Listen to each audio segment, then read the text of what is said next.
కలుగీత కార్మికులకు ఎన్నికలకు ముందు ఇచ్చినటువంటి హామీలను కాపాడటంలో కాంగ్రెస్ ప్రభుత్వం నిర్లక్ష్యంగా వ్యవహరిస్తుందని తెలంగాణ కలుగీత కార్మిక సంఘ రాష్ట్ర అధ్యక్షులు మేకపోతుల వెంకటరమణ ఆవేదన వ్యక్తం చేశారు.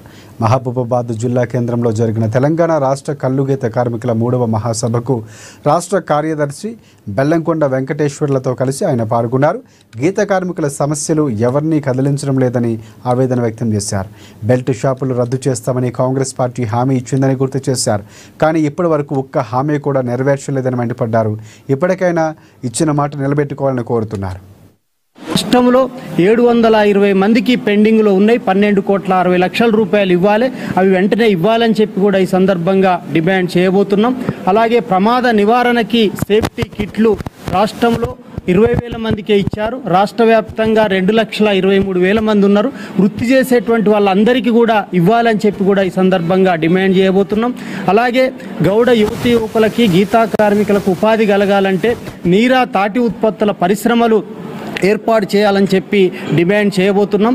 ఈ విషయాలన్నీ కూడా అనేక సార్లు ప్రభుత్వం దృష్టికి, మంత్రుల దృష్టికి తీసుకుపోయినాం. అయినా పరిష్కారం కాలేదు.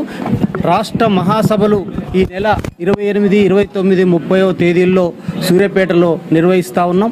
రాష్ట్ర వ్యాప్తంగా గీతా కార్మికుల సమస్యలను కూడా ఆ సందర్భంగా చర్చిస్తాం. అలాగే 28వ తేదీన సూర్యాపేటలో పెద్ద ఎత్తున గీతన్నల రణభేరి కార్యక్రమం నిర్వహిస్తున్నాం. రాష్ట్ర వ్యాప్తంగా వేలాది మంది గీతా కార్మికులు ఈ సభకు తరలి రావాలని చెప్పి కోరుతా ఉన్నాం.